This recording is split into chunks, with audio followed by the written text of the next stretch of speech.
Good evening. Welcome to day 2 of the Foster-Foreman Conference of Distinguished Writers. My name is Walter Middlebrook, Foster Professor of Practice in the Journalism Department at the Belisario College of Communications. In late 1990, Larry Foster had a vision to improve the quality of writing at Penn State. A 1948 graduate, a former newspaperman, a highly successful public relations executive, and an author, Larry understood that good writing was the essence of what we do in this college. So he and his wife, Ellen, a 1949 graduate, endowed the Foster Professorship in Communications. In 1999, Larry Foster asked Gene Foreman, a nationally renowned newsroom manager of the Philadelphia Inquirer, to become the first Foster professor. Gene also knew a little something about writing. During his quarter century at the Inquirer, the paper won 18 Pulitzers and became known not only for its hard-hitting investigative reporting, but for its compelling writing. Larry and Gene established this 2-day conference to bring the country's most respected journalists to campus.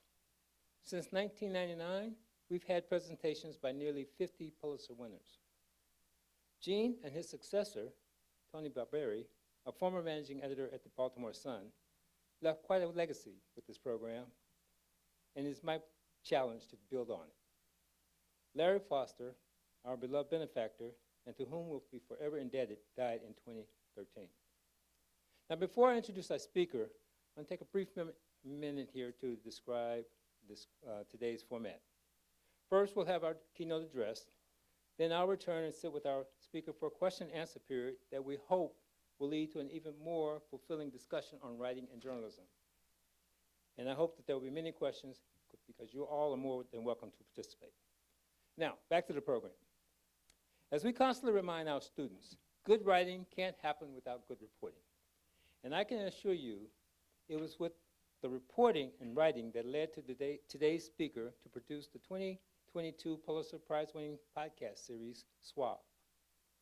Maria Hinjosa, the first Latina in many newsrooms, decided long ago that she wanted to create independent multimedia journalism that explores and gives critical voice to the diverse American experience.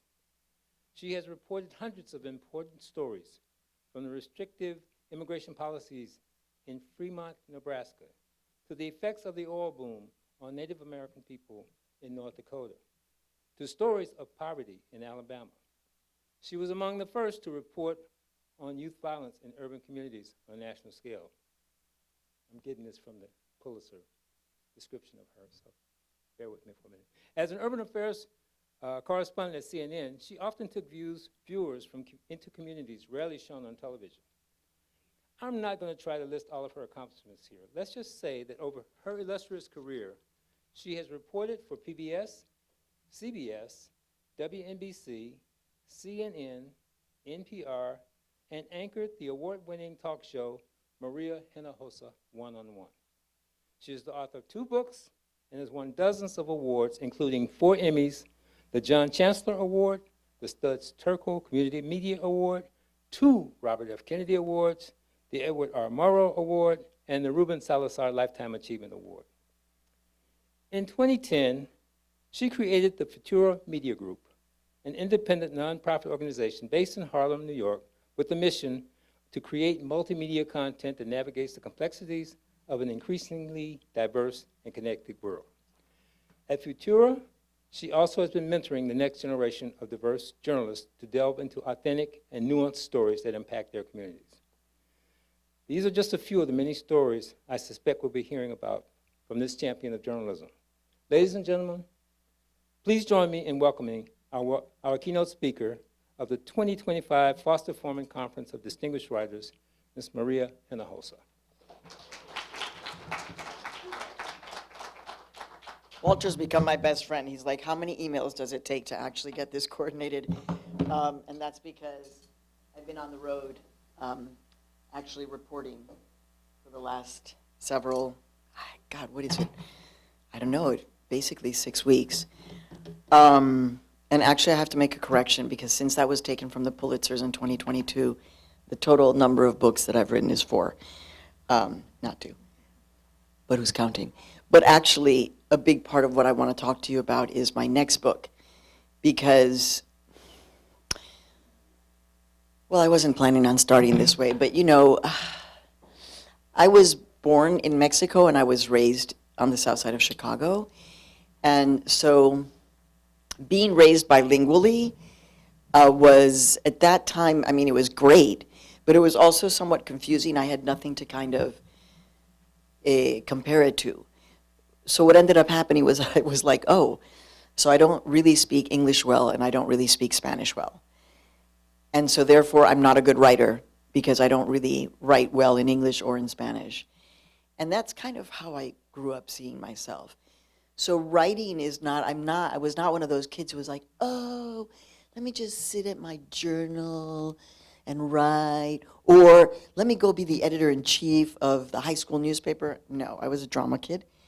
So it's very important for me to kind of put that out there because some of us I think actually if you read writers talking about writing, they'll all admit that it's pretty hellish. It's scary, it's intimidating. When you're in it, it can be amazing, but there are a lot of mixed feelings about it. Of course, now, one of the things that I tell my students, well, because the truth is that I'm a very, very Mexican immigrant, so I've got 16 different jobs.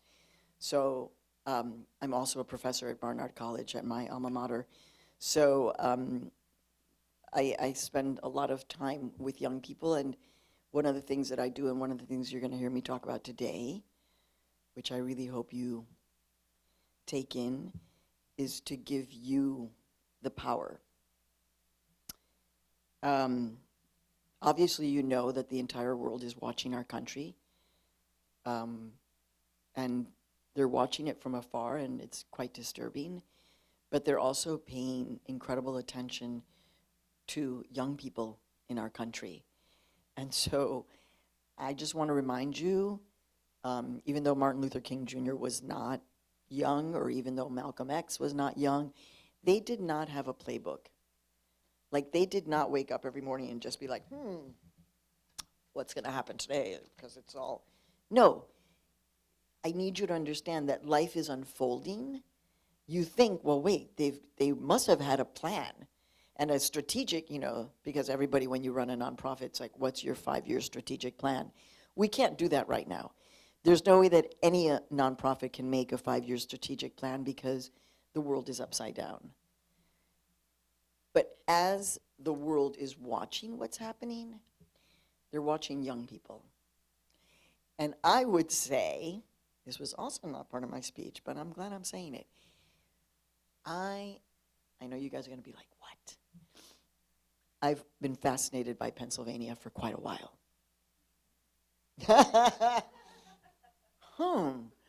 Why? Chester, Pennsylvania? It exists, right? There's a college there? There's, okay, whatever. I ended up in central Pennsylvania. I feel bad now. Now I'm going to have to remember the name of the college. And it was fascinating. This was like mid-90s, long time ago. It was like about this distance, which is why I'm like, let me think about where I was. But the point is that somebody gave me a piece of data that was fascinating. They were like, oh, there's a lot of white supremacist organizations here in Pennsylvania. And I was like, ¿Cómo? Wait, what? And then I did my research, and in fact, the data at that time showed that Pennsylvania had one of the fastest growing rates of white supremacist groups. Now, as a journalist, as a writer, y'all gotta be keeping notes. Before, we would have a notebook. I still have notebooks, right? But, you know, or on my phone. But I made a mental note of that. I was like, whoa, Pennsylvania? Right next to New York? At a time when there was actually a lot of movement of Puerto Ricans who had moved to middle class, who were coming to Reading and areas, Allentown. That little piece of data stuck with me because you're too young to remember. but there was a pretty horrific murder that happened in Allentown. I don't think it was Reading. I think it was Allentown. It was bad. Two brothers who had joined a Christian nationalist white supremacist group. Obviously, they were not in their right minds. They killed their parents. And I had been telling my editor at NPR at the time, look, I want to do a story about white supremacist young people. And the words white supremacist were not used in the 1990s. These were not what? You know, but I have always been that journalist who's like, well, but what's behind that? Like, that's, because I was always an outsider, I always was kind of moving in the world with outsider questions. And so when I proposed to my editor, I was like, look, this is a piece of data that I know. And he was like, I'm never going to let you do that story. Just stop asking about it. And then this crime happened, and it was my moment. And he was like, okay, you're going to Reading or Allentown, I can't remember. It was early in my career, so my husband actually was like, I'm going to drive with you. He doesn't do that anymore. He's like, I'm not going with you anywhere to report. But I'm glad he did come that time, because I was on the phone. I was doing, you know, ¿cómo es? When you're shoe step reporting, basically, like, you know, you're on, thank you, of course you would know, shoe leather reporting, which meant back then that you would actually be walking the streets. In this case, I was working the phones, trying to find out who could connect me with a white supremacist organization by phone. Adorable. And my name was Maria. Somehow this guy, Terry, agreed to speak with me. And we met at a steakhouse. And he had a crew cut. He had Hitler tattooed here. And he had SS tattooed under his arm, under his left armpit. And we spoke and ate steak for about 4 hours.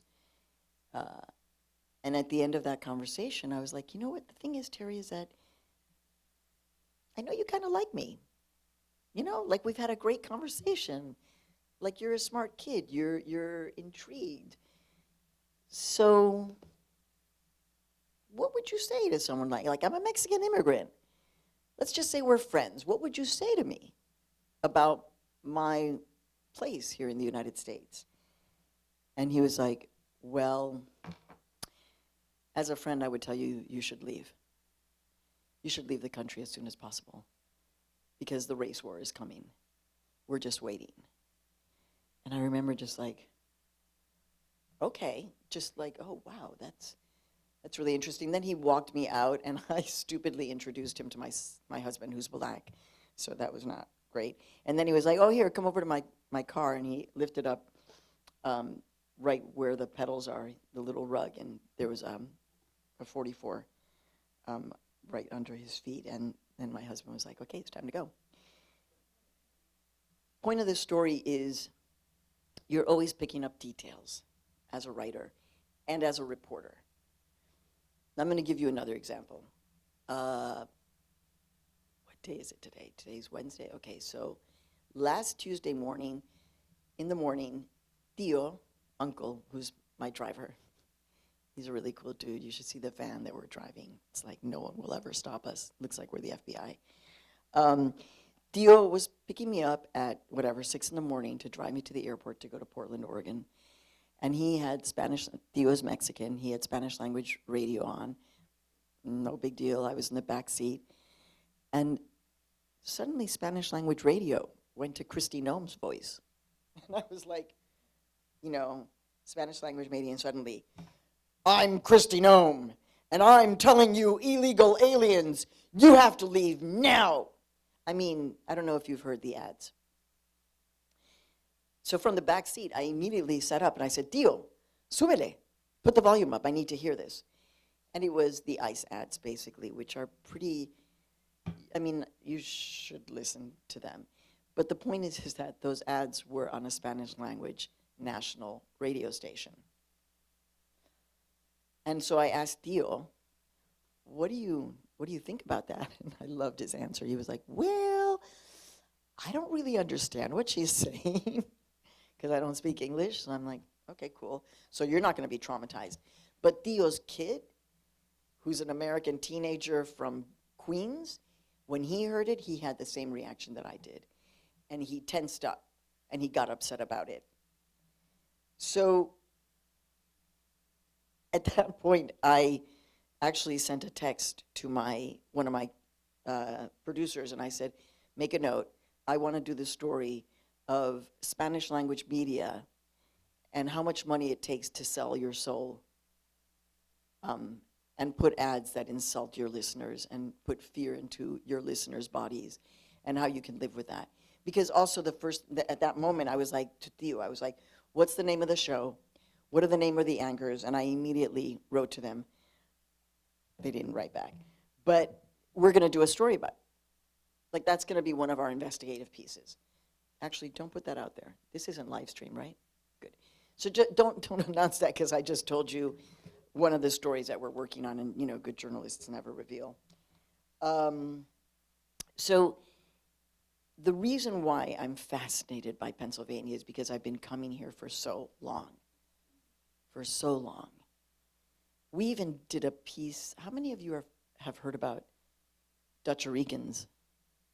Nadie? So there's a whole thing happening with Puerto Ricans who are in Amish country. And like there's this thing, they have a name. In fact, they've been studied at a local university, and we did a piece called Dutch-Ricans. So Pennsylvania, for me, is actually a key state in terms of elections. It is a major swing state. People don't realize the power of the Latino-Latina vote in this state. And I was of the mind that Latinos and Latinas had the power to shift an election, and they did. And I'll be very honest with you, as a journalist who's been reporting on this, who's essentially like the raison d'etre of my career, because I was the first Latina in every newsroom where I worked.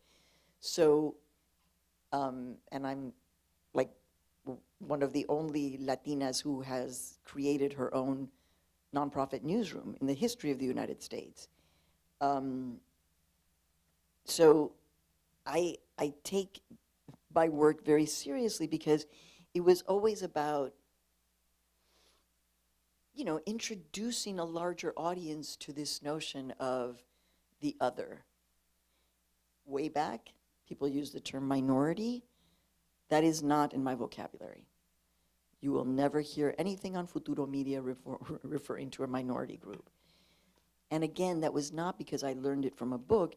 It was because I looked at my kids, who are Dominican Mexican, Domini-Mex, and I was like, I have never said to them, hey kids, if anybody asks you, you're a member of a minority group, okay? And so I was like, how can I use in my journalism or in my mind a notion of minority when I don't see it? I don't move in the world in that way. I move in the world where I understand my otherness, but my otherness becomes my superpower. Just like being bilingual was really confusing for me until I realized that's my superpower. When I get into my head, when I go back to Mexico, and I'm like, oh my God, I'm not Mexican enough. And then I'm here and I'm like, I'm not whatever enough. And then I'm like, actually, just having that conversation in my brain is my superpower. So if you feel otherized, it is not a negative. Although right now, you know, we are going through, you, my poor dears, we're all. And by the way, you know, I'm prepared to have a political conversation because I've been covering politics my whole career. And as a journalist, it's all about understanding the multiple sides of this. But what's happening now is not normal. And we have to call it what it is, even if it makes you uncomfortable. But as students in college, you can look up, what is the definition of authoritarianism? what is going on when a people are being targeted and where the Supreme Court has said, oh, actually, that thing about racial profiling, which we said was not legal, it's legal now. How did that happen? And of course, I do. I wake up and my heart is broken. You know, the fact that I'm like super asthmatic, I haven't been this asthmatic in a year. And I'm just like, okay, I just came back from a writing episode, which I'll talk about in a minute. But I think coming back and then going immediately to Portland, and then the stress of everything, yeah, it's definitely, it has an impact.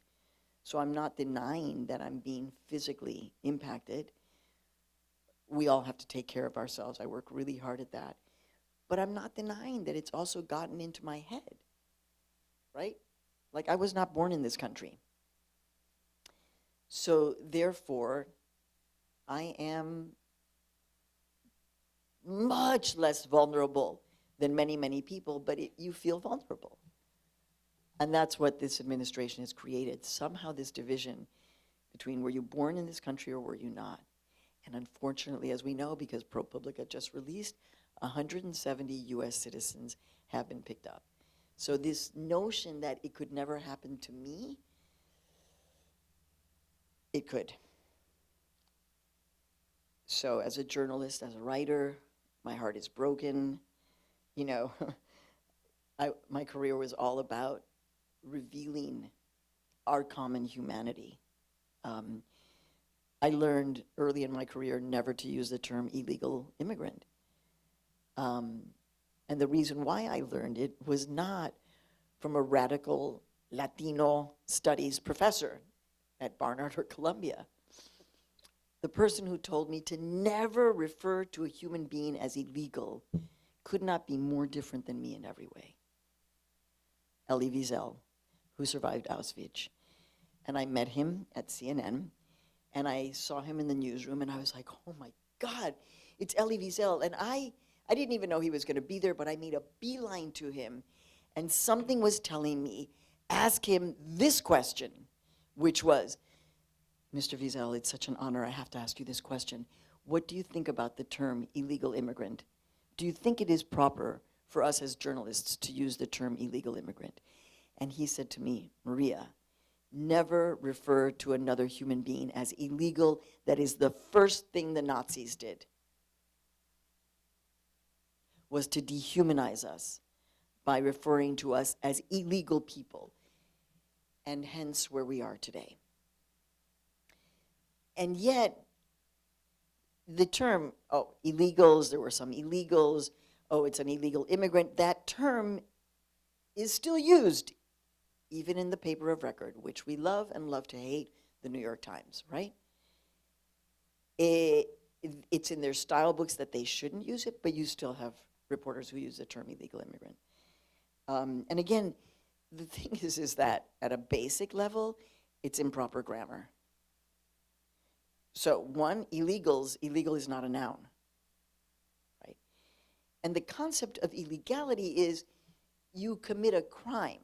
The person commits a crime, but the person is not the embodiment of illegality. Because I would say, some of you have broken the law. Okay, what do I mean? You've been stopped for speeding. I would have said maybe you were smoking pot on the street, but nobody gets stopped for that anymore. Maybe you were drinking. Okay, whatever. That would make you forever, while you're here, an illegal student. Not a student who committed a crime and was caught. If your father didn't pay alimony and was caught, you would not refer to him as an illegal father. He's a father who committed a crime. He did something illegal. Do you guys get the concept, right? So it's grammatically unforgivable, by the way. So yeah, the question is not only how did white America buy into this? If if I was just a voice who was kind of fighting in the mainstream, see us, recognize us, we are you, you are us. That's why I say my name, Maria Hinjosa, because I want you to know that like there's no borders, like there's no issue.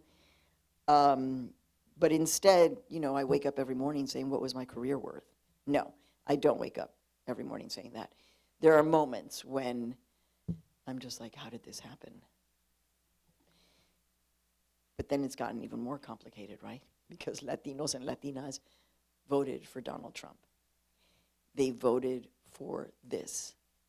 They believed, and when I was writing my speech, I was like, the thing is that if you are told over a period of time, and remember Donald Trump's first campaign is in 2015, it's been a decade of this. If the only image that you ever hear or see is immigrants are bad, immigrants are terrible, immigrants are criminals, Latinos are immigrants, Latinos are bad, Latinos, so then you're like, well, but I'm not that. I'm not that person that they're talking about. I'm not that, and I don't want to be that. And you should take that, whatever that is, those bad Latinos, and get rid of them, put them in jail or deport them, because I'm not that. That's really complicated stuff. I'll just tell you this.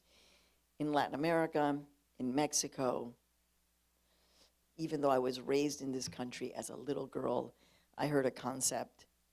How many of you have heard, hay que mejorar la raza? Okay.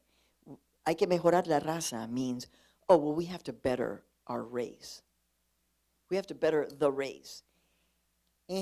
When my cousin, may he rest in peace, Omerito, married his girlfriend, Laura, Laura was blonde-haired and blue-eyed, and Omerito was not. And I remember when she had a baby, I heard, ay, qué bueno, salió blanquita, came out white, hay que mejorar la raza. So imagine, and I was being raised in Chicago, and I still had heard that. Imagine being raised in Mexico, hearing. So then that concept is, well, we have to better the race, and the race that is better is white America, and is Donald Trump. Now, the thing is, I'm also a New Yorker, so, New Yorkers saw through a lot of this, right, because we're good at spotting con men. But, we're just, that's like, you gotta live that way. You just gotta know how to move in the world that way. So, yeah, that is very complicated. And I guess this is a moment to put this back on you. Because I want you to know that you have a ridiculous amount of power in this moment. So what do I mean by that? Not only is the whole world watching what you're doing, what you're saying, what you're writing, but you are in a state that is a battleground state. And many of you, like me, have family who voted for Donald Trump. And so, for me, what I want to empower you with is your curiosity, right? Is to be curious about the people around you who are still kind of believing this. Like, I would love to be in their social media feeds. I'm not, but I would love to be in their social media feeds because I need to understand how they're processing.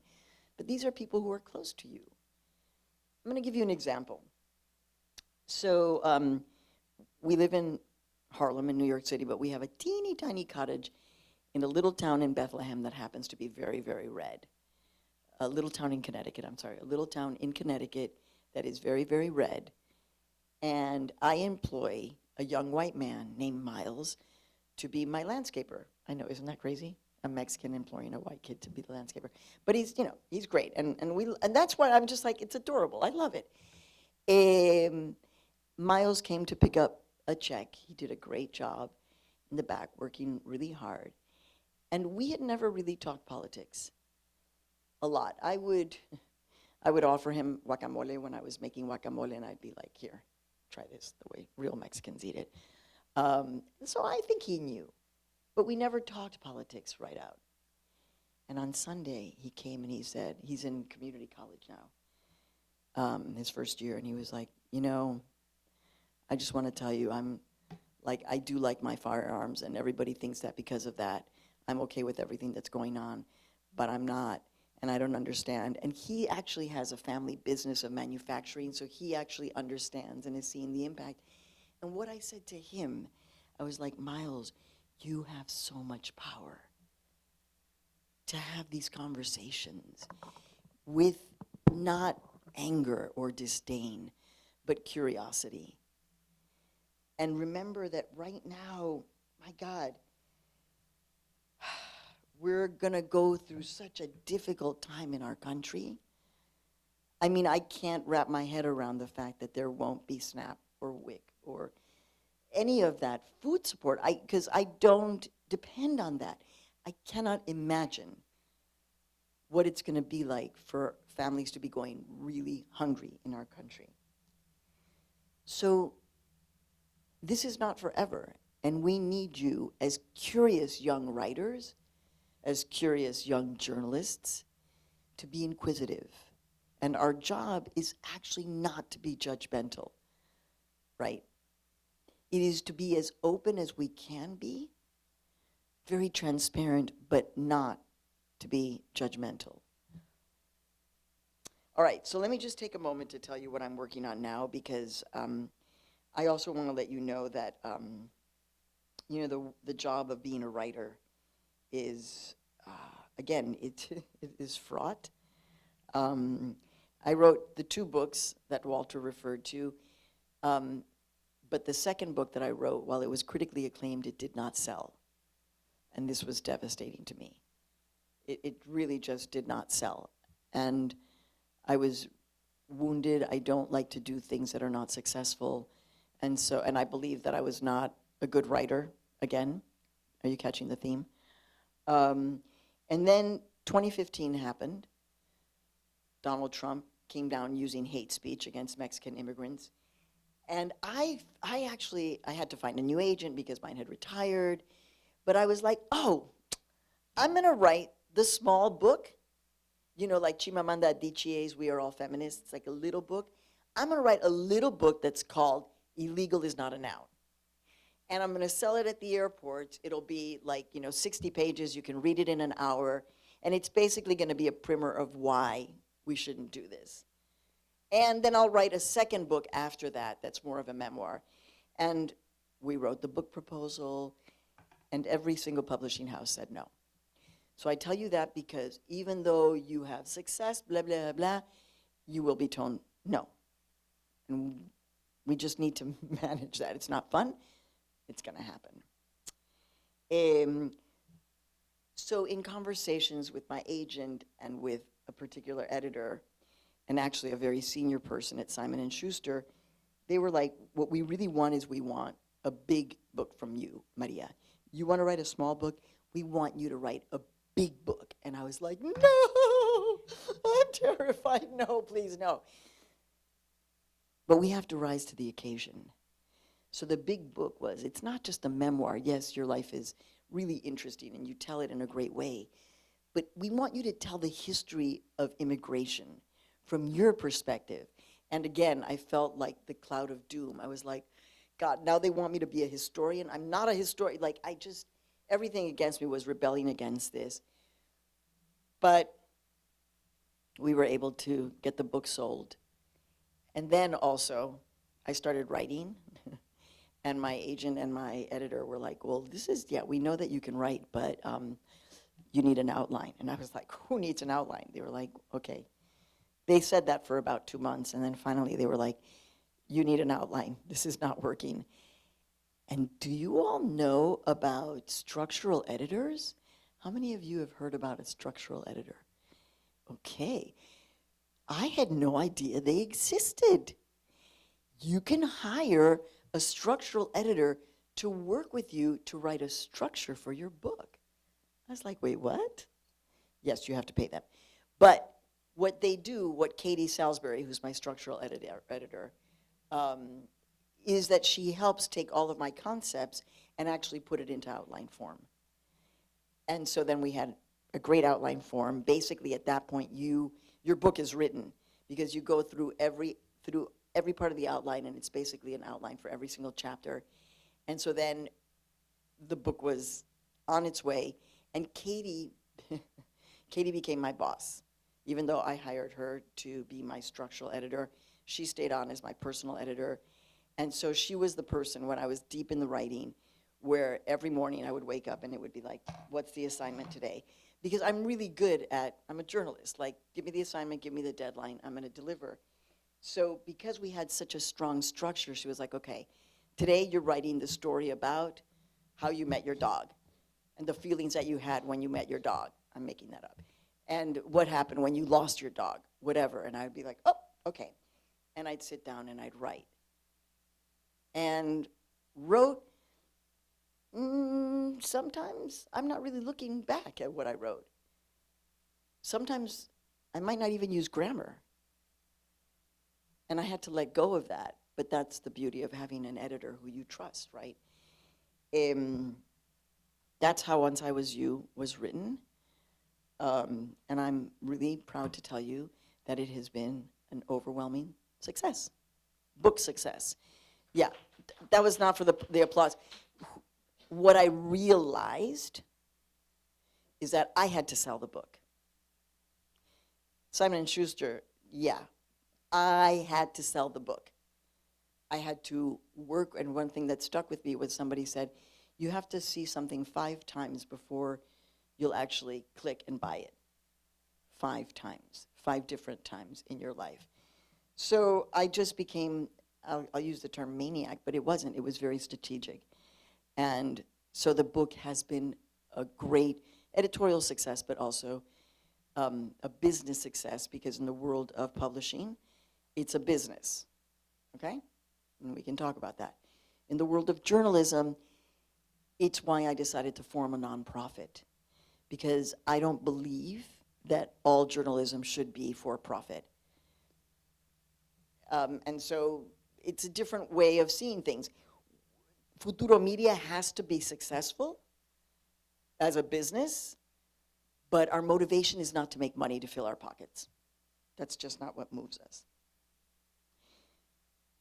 So Once I Was You comes out in 2020, and then in 2022, the young adult version of Once I Was You, I rewrote the book and ended it right at the point when I graduated high school, because it's for young adults.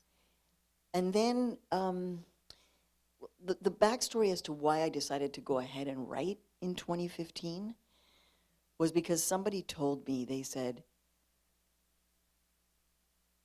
during World War II, when things were so dark, was a time when some of the most amazing art was created. Oppression can actually release extraordinary creativity because we have nothing to lose. That was the thing that clicked for me in 2015 when I embarked on the journey of writing Once I Was You.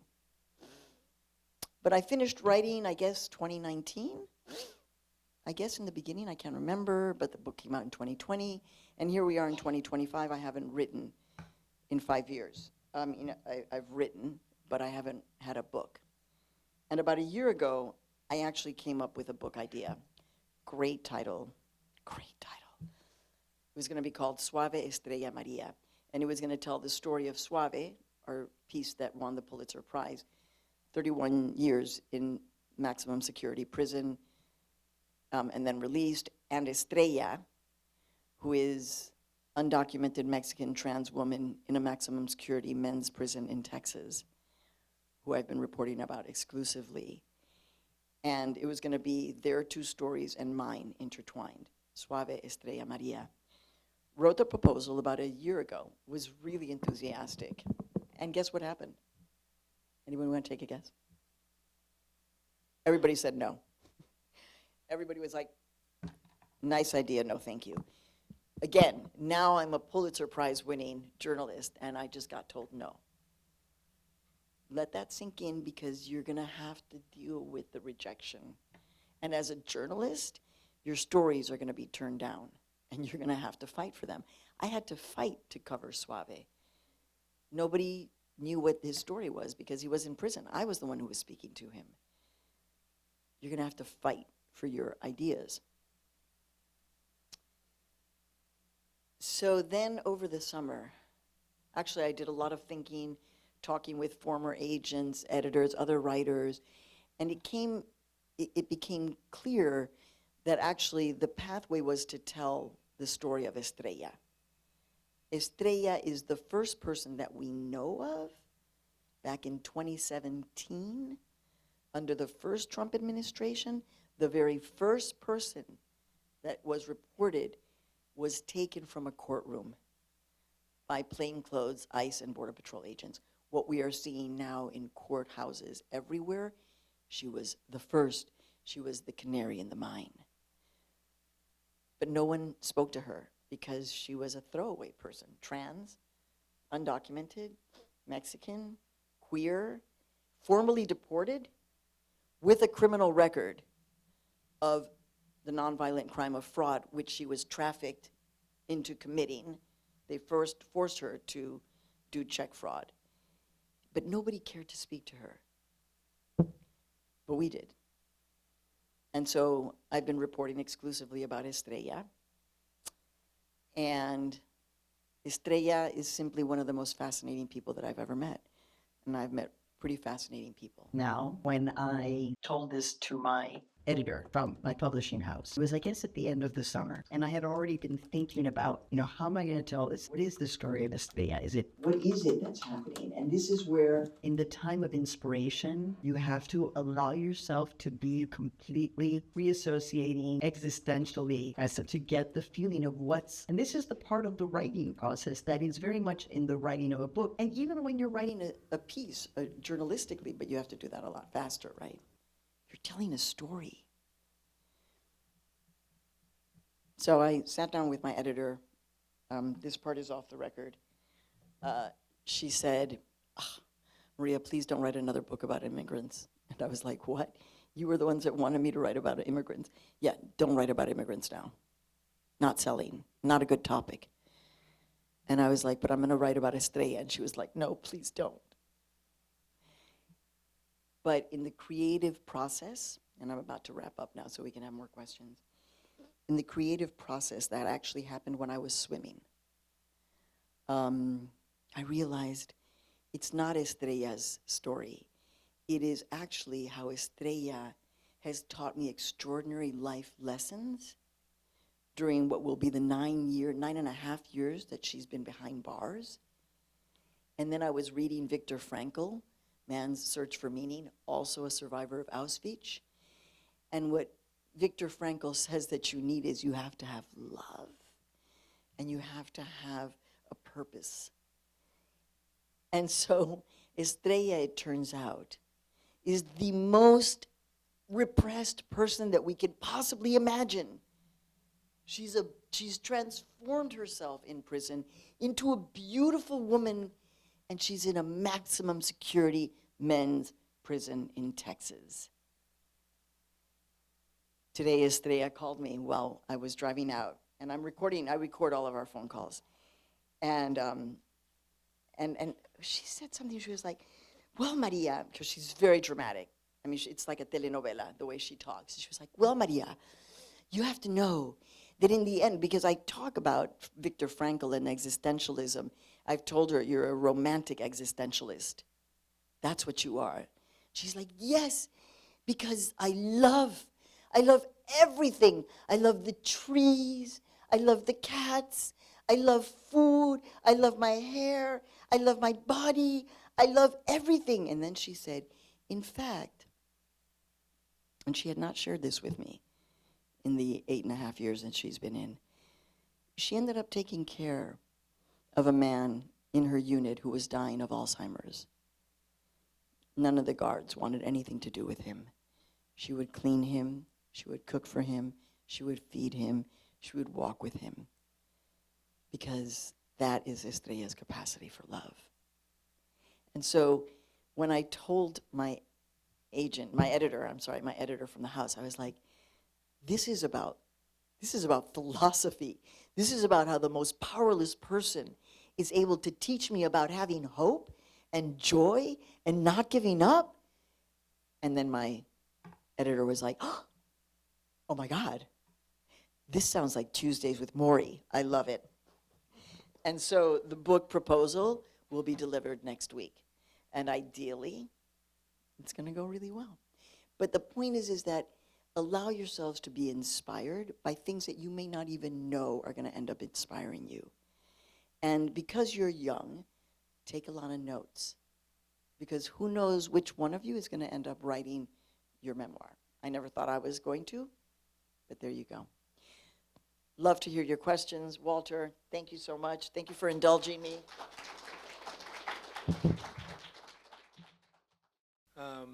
You and our speaker last night both have brought up the fact that the story is that person that no one talks about or no one wants to talk to.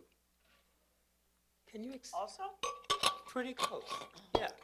What is the inspiration? How did you get there? I think because I learned from my mom.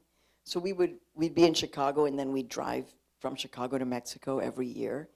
And my mom, when we would get to Mexico, she'd be talking to everybody. She'd be talking to the little kids. She'd be talking to super rich people. She'd be talking to everyone. And I found it very interesting because, again, it makes you feel like we're no different than one another. I mean, it's surprising, but that's basically the name of my memoir, right? Once I Was You. We are each other. In fact, Sandra Cisneros, the great writer, when I was doing a big report about multiculturalism 30 years ago when people thought multiculturalism was going to kill the United States, she said, the definition of multiculturalism is being able to see yourself in the person most unlike you. So I don't see it as I see it as a writer and as a journalist. You have a tool belt, and you have different tools that you're going to pull out in different moments. And finding the person who is behind the story or who is not getting all the attention or is the most otherized person. It's one of the tools that we have, but it has to come ultimately, again, from curiosity, which, by the way, Viktor Frankl also said was one of the key things that helped him survive Auschwitz, is to be curious. And so I just think, I'm just so hopeful that there are people in the detention camps right now that are trying to be curious about, even if they're in the horror, that they can remain curious about what's happening, because it's not forever. What's happening in our country is not forever. Truly, some people will not make it out. They have become, in certain places, places where you will go to die.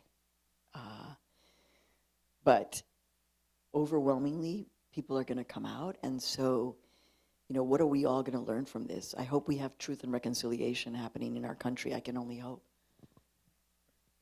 One of the other things that I'm surprised you didn't get real deep into it was the whole concept of the Suave pod series. How did that come about? Your influence? Yeah, tell us. All right, so again, my deep relationship with the state of Pennsylvania. So I'm a young journalist. I'm just starting out at NPR, but I was doing reporting about, again, communities that most people wouldn't go to. Susan Stamberg, may she rest in peace. She was like, what do you mean you're going to the South Bronx? That shit's terrifying. And I was like, no, actually being the first Latina at NPR is pretty terrifying. So I was, early in my career, I got recognized because I was doing this reporting. And there was, when they had an education department at Graterford, which is the 5th largest state prison in the country. It's in Graterford, Pennsylvania, about 90 minutes out of Philly. The education coordinator called me to ask me to give the commencement speech for plumbers, for guys with high school degrees. There were a couple of college graduates. They were having a ceremony. And I gave a pretty intense speech because I've known people behind bars. It was, again, my message, like, I am you, you are me, you're no different than me. You may be here, but I see you.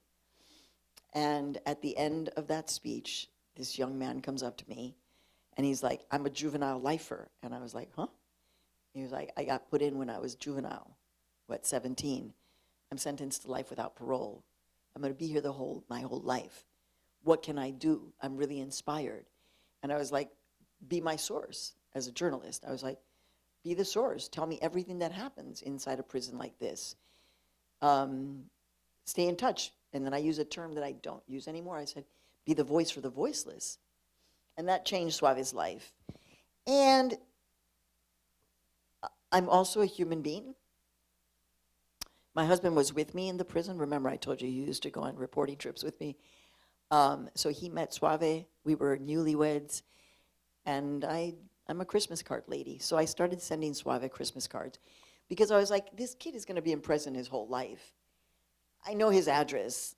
He met me and my husband. How can I not send him a Christmas card? That was the thing that remained constant throughout the 31 years that Suave spent behind bars. Well, 25 of them. Then Barack Obama gets elected president. Then the Supreme Court changes. You have 3 women, the liberal wing.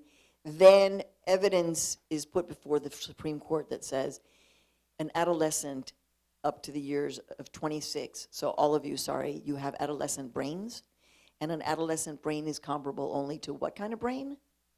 A toddler's brain. You don't have the consequences of your actions like a toddler, like, oh, it looks like it's fire, let's touch that. Okay, no. Adolescents, we do crazy things. We've all been adolescents. So the Supreme Court said that it was cruel and unusual punishment to sentence a juvenile to life without parole. They have to have the possibility to come up for parole. And in doing that, Pennsylvania has one of the largest number of juvenile lifers in the country.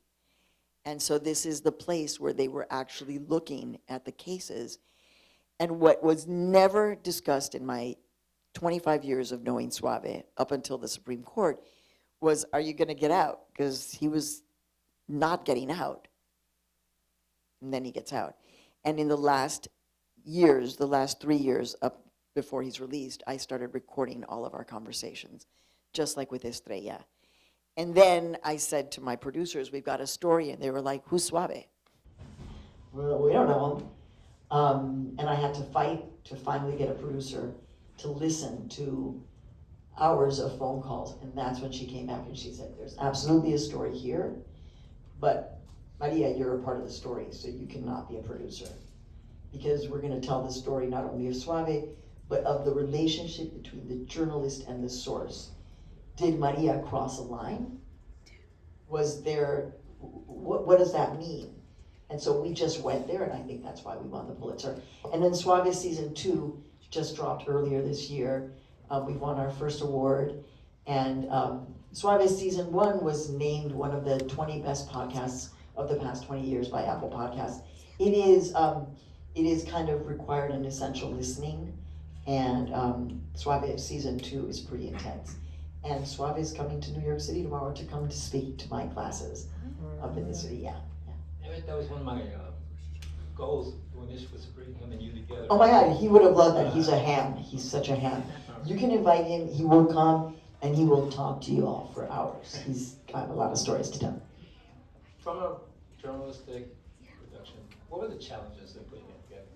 Putting Suave together? Oh, one, nobody believed in the story. They were like, Maria está loca, you know.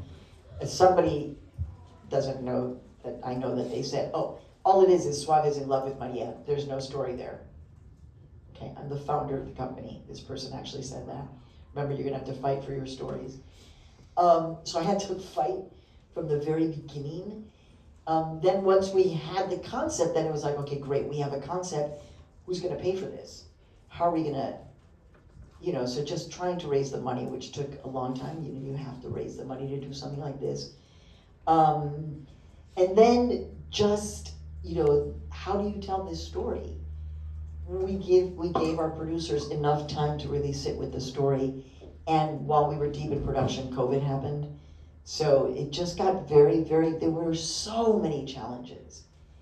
But we want our producers to produce journalism with heart. We're not afraid of that. And we also believe in I mean, it's a factual story. It's very dramatic, but it's all based on fact, which is why there were just a lot of twists and turns, deeply in season 1, but also in season 2. So I'm gonna ask you guys, get questions out there, bring them on, because I don't want to block your brain. Yes, So this might be like a lengthy question, so I promise I'll get it's cool. So obviously there's a lot that's happening in the government right now that's terrible. What advice do you have for up-and-coming journalists who might be hesitant to speak out about what's going on and speak their opinion because of fear of backlash or Like at your school paper or? just in general, like for an up-and-coming career? I see. Yeah. You know, it's a solid question. So, I don't know if you know this, but I think 200 or 300 writers have just boycotted the New York Times because of what the New York Times and its reportings on the issue of Gaza. I would love to go back, and I don't have the time to do this, to see what the New York Times was reporting about Hitler during the Nazi era. And were there Jewish journalists at the New York Times? And were they being censored? Like, were there Jewish journalists who were like, wait, hey, I've heard this from a source that they are gassing people. You're a little too biased. You're a little too Jewishy for the story. You need to distance yourself from the story. What happened in the reckoning with those journalists who were like, well, there's both sides of this story. Hitler's good, but Hitler's bad. Nazis good, Nazis bad. Here we are now. Children in cages. Children in cages good, children in cages bad. People who have committed no crime dying in a death camp because they're having an asthma attack and they give them Tylenol. Two sides of the story. So this is why I'm so thankful that I'm an independent journalist, right? Even though we were reporting about Latino voters for Donald Trump, we were putting it right out there. But also, we understand that because of our legacy, because of how the story reporting that we've been doing, we also have to be honest and truthful to what's happening in our communities now. So for us, there can't be two sides right now, right? How can there be two sides to the story that I just witnessed in Chicago? A man named Silverio Villegas, 38 years old, sole custody of his 2 kids, which means he's got to be a damn good father to get sole custody. Worked, kids in school, little kids, 5 and 3 or 2 and 7 something. This is right when the ICE assaults happen in Chicago. They're launched in his community, which is a suburb. They start coming after him, and he runs away, and they shoot him dead. So are there two sides to that story? And so this is where, and I know that right now, journalists in the mainstream, like they are really dealing with this in the mainstream. And it's being fought like we're witnessing it. 2 days ago, the New York, or whatever, Sunday, the New York Times editorial board came out saying, it was something like, I'm going to get the headline wrong, but basically, like, it should not be legal to target Latinos in the United States of America. Targeting Latinos should not be legal, which is what's happening. So I was like, damn, okay, New York Times. But on other things, I mean, on the coverage of Zoran Mamdani, what's going on with the New York Times? Are they not reading the population? Zoran, there's a very strong chance he's going to win, and they've missed that story. Okay, to answer your question, it is a moment of reckoning, and I don't know where a lot of journalists are going to end up. Again, Terry Moran, I don't know if you know him, Terry, T-E-R-R-Y, Moran, M-O-R-A-N, most middle-of-the-road mainstream journalist, was fired from ABC News recently, and now he's like part of the resistance. I'm like, Tony Moran? What's his name from CNN, Latino, Jim Acosta. Jim Acosta, most middle of the road dude, is now a part of the resistance. They've lost their jobs. But historically, they took a side. All of which is to say, I don't have an answer for you. Because all of us are incredibly vulnerable right now, too, for speaking up. And so for you as a young person, it's a lot of profound thinking. I knew very early on what kind of journalist I wanted to be. And I was pretty clear about that. It went well for me. It's been a defining part of my career. Look at the career of Molly Ivins. I've never heard of her. Mollyyivins. Incredible writer. Look at her career. There are many strong women journalists, but like of a different generation. What's the name of the woman who was always at the AP forever and ever? On the front row at the White House? Oh, Helen Thomas, yeah. Helen Thomas, who it turns out was Lebanese, actually Arab American, Helen Thomas. Look at her career. And there are many others, but it really is, it has to be something that comes from you. The fact that you're asking the question is very profound. And I would say, document what you're feeling and experiencing. Write about that, because you're going to want to come back to that. Great question. Any other questions out there? You, go ahead.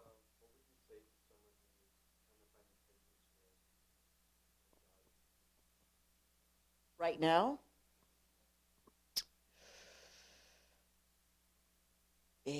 don't give up. I mean, there's so many jobs out there, so I'm just kind of like, that's a huge, like, this is a really challenging time. This is going to test us in ways that we can't imagine. All of us, okay? Not just young people, not just people who are financially challenged. Everyone is going to be tested. So my advice is don't give up.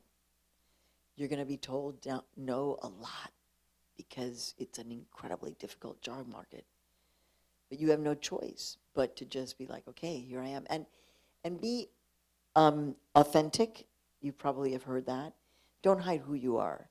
The things that you think are your weaknesses are actually the strength that you have. And I would say all of you, if you're here, you guys got strength, you have privilege, you've got chutzpah. Everybody understands chutzpah?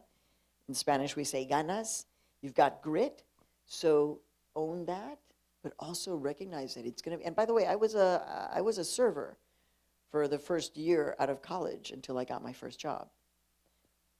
And I always think, well, I could always go back to waiting tables. Could always do that.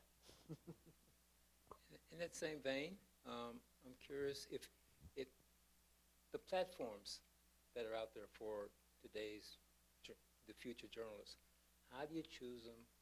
Is there some thought that, from your perspective, In terms of working for them? in sort of all the platforms and things like that, how do you pick which platforms for you?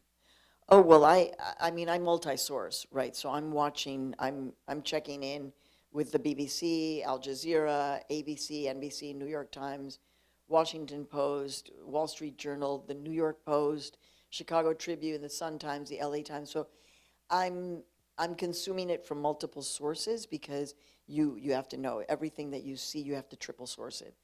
And I made a mistake. I put AI, and so immediately my kids are the ones that spot it. Mom, take it down. I was like, what is it? It was bird AI. Okay, it was birds, but still, it was AI. I thought it was real. So, you know, fact check everything and have as wide of a source. That's why I'm like, I see what the New York Post is putting on its front pages. And I see what the Chicago Sun-Times is putting there. So and Al Jazeera, also El País in Mexico. I see The Guardian from England. I'm looking at Spanish from Spain. So have a wide source network. And then as a journalist applying for work, apply to all of them at this point. so I'm going to make this, if there are no other questions, I'm going to ask you this one last question. Okay. We'll wrap it. You said I'll That- take two that- questions, all okay, right? that My phrase- voice that- is strong. that phrase that we use all the time about being the voice of the voiceless. You said you do not use that anymore. Why, and how did you come to that conclusion? Yeah, it happened like a decade ago because it's not that people are voiceless. They do have voice. They absolutely have voice. It's that they scream and no one hears. So the concept is be a voice for, like when I was out at the protests in Portland, which I just posted on my Insta, and the woman said, I'm here for the people who can't be here. So in that sense, the concept of be the voice for the voiceless is speak for those who can't lift up their voices right now in this moment. And in that case, I mean, even though I don't use that phrase, I always say it because I want people to know the concept and where it came from, because that phrase changed Suave's life. Who knew? I was like, do that, and his life, can you believe it? Like, that guy was selling drugs in the prison. After our conversation, he's so crazy. He went, I threw all my little pot down the toilet. I was like, well, that was stupid, but like then he went to high school. It took him seven tries to get his GED and 16 years to get his BA. But he did it. Actually, his BA is from Haverford. I think Haverford. And now he has a program at the Community College of Philadelphia for people who are system impacted. So, yeah. All right, last shot. Questions? Questions? You guys want to know what I'm working on next besides the book? It's going to blow your minds. I was like, should I tell them? And I was like, well, yeah, because I want you to know that you have to remain infinitely curious and creative for your whole lives, right? So here I am at this point in my career, right? I've had a pretty lengthy career, but I'm not trying to retire anytime. I don't even know what that word, retire, is. Time off? Yeah, but retire? So I tried to get my political podcast back up on the air. It's very hard to get a political podcast funded right now. There's a lot of oof, plus funding is tight. But if you read my work, I'm very public about the fact that I'm a rape survivor. I was raped when I was 16 and I was in Mexico. And that is a big part of Once I Was You and the most challenging part. And so I've had to do a lot of therapy and a lot of reading and thinking about this. And I wrote about it. So I'm doing a multi-generational sex podcast with a woman in her 30s who is a nightlife expert, wink, wink, nod, nod, also a writer, and a former nightlife expert, and a trans Chicana from Oakland who is an Ivy League graduate. And we are just there's going to be a lot of stories from the street, and we're hoping to interview really cool people who will be prepared to. And so it's going to be intergenerational, and we're just going to make it very open, and obviously then it becomes political. So we'll see if that gets funded. Watch my feed, because we just put together the proposal. We shall see if they bite. Who knows? Okay. Well, and on that note, I know, surprise, surprise. yes, sir. That is a shocker. I want to say thank you. Wait, was your last question? That was it. I just said one. I said one. I said my voice was strong. You could say one Oh, more. now she wasn't. I'll leave that to. I thought it was your last No, question. my last question was about the voice of the voiceless. Okay. There are no questions. Okay. I will say, All right, guys. would y'all help me? in Thank saying you. Thank you so much.